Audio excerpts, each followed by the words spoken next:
Assalamualaikum and good day everyone. So today I'm going to share with you guys about how to web crawl from this web page over here, but not basically this page. Wait, I change it to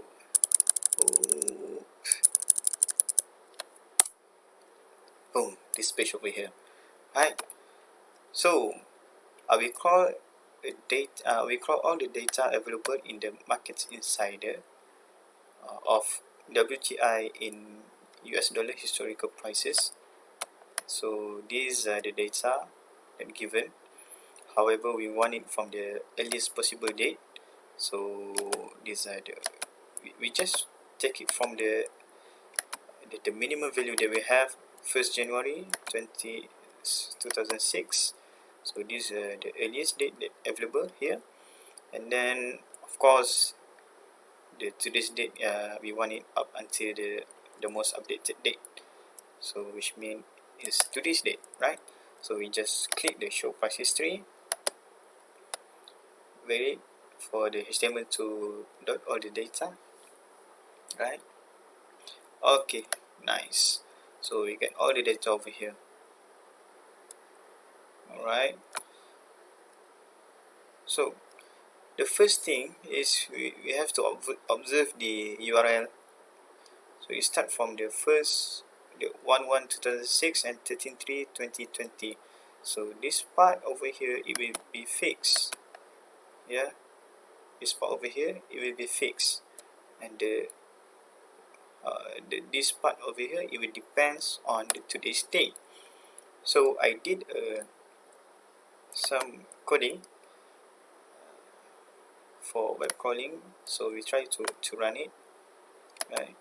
So we run it and then we see how it goes. So the driver will open, the Chrome driver will open the URL and wait for the HTML to load all the data. Once the data loaded, you see, and it will quits by itself. Boom, we get all the data over here, right? So the first thing first is we must import all the libraries. These are the libraries that I use, which is the Selenium, the WebDriver itself, the BS4, which is the Beautiful Soup. I use it to extract all the HTML, the tag, to find the element, to find the table element whatsoever, right? And then we want the driver to wait for a while, so we import the WebDriver wait, and then we just import pandas. This mainly we use the data frame, and then the date time. So if we start with today's date, so the today's date is quite straightforward. Date time dot date and today dot today. So we get the today's date. So from here we can see the print of today's date is 2020-03-13, right? Okay, so we want to change the today's date into a string. So luckily we have a method to change the date into string. So this is the day, and this is the month, and this is the year. I put it hashtag to remove the leading 0. As you can see here, this is 03. We don't want the 0, so we put the hashtag for Windows.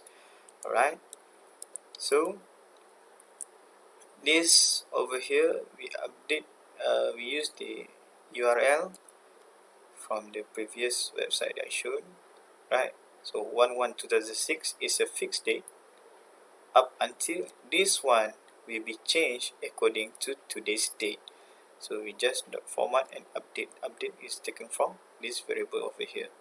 So once we print the URL, we have the string 13/3/2020. You can see over here is only 3, but this is 03. So that's why I put the hashtag, right?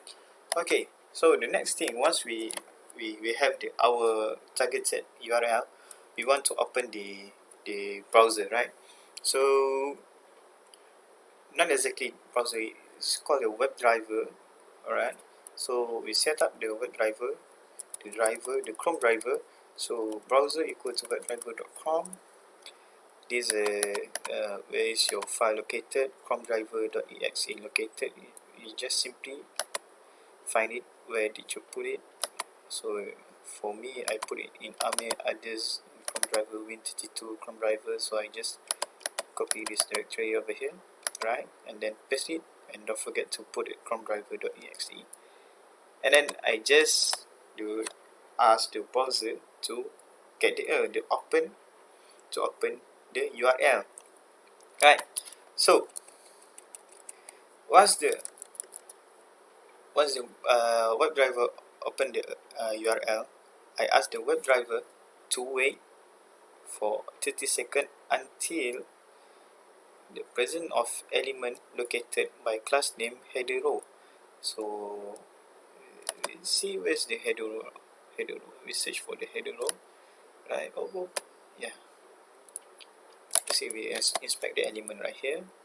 Can inspect it, right. So what I did was I asked the web driver to wait until this part over here, the header row appear, right. If this table didn't appear, then this class header row will also not appear in the HTML. So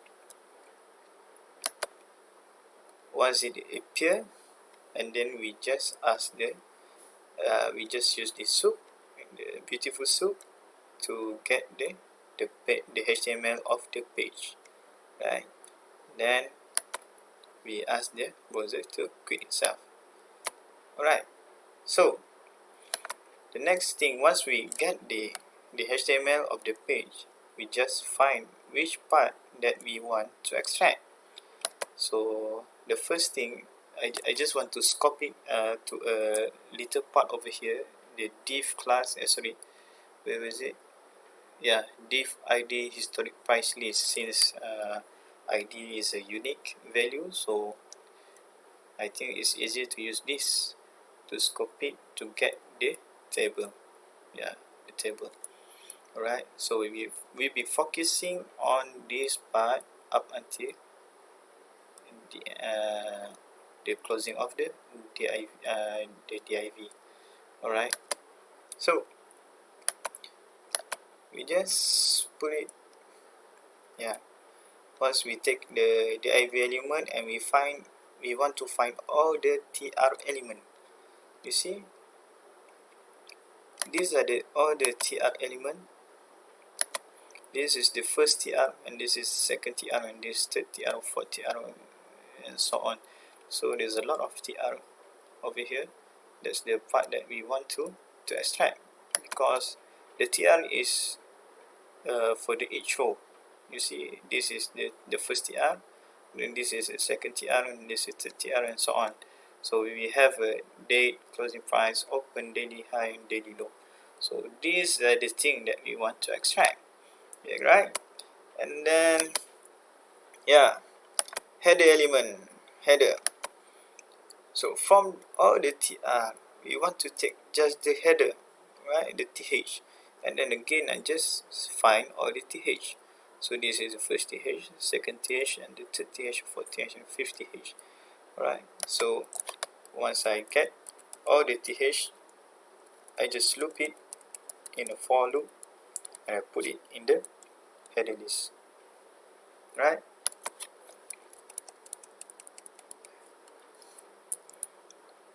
So I just, lmtr0, which means the first tr over here,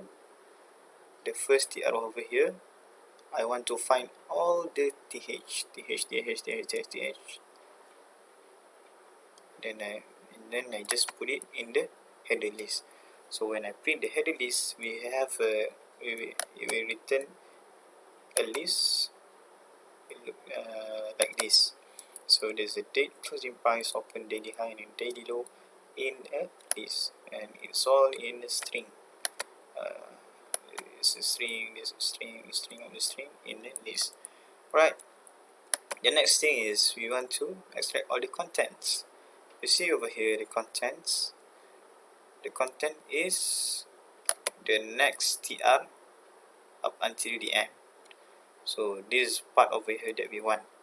So that's why I just put it LMTR1, which is the second part over here, up until the end. So I will loop it in the for loop.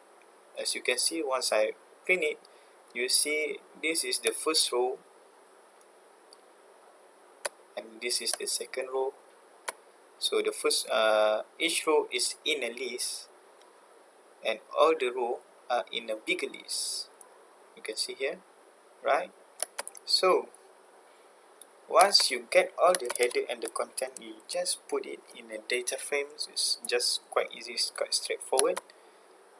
This one is the content, your content, all the TR element, the content over here.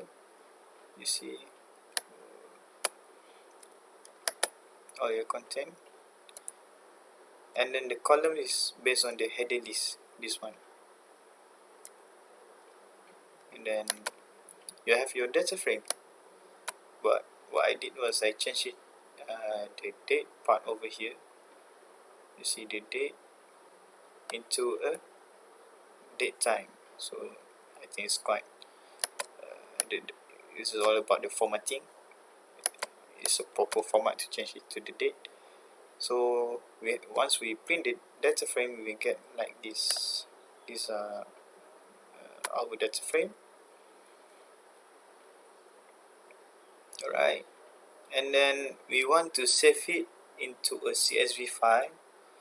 So we just put a df.to CSV rc wherever place that you want to save it. So I just save it in user Lenovo document. Others try.csv. This and the name of the file, the CSV file, and the index equal to files, which means we will not save the index over here. Alright.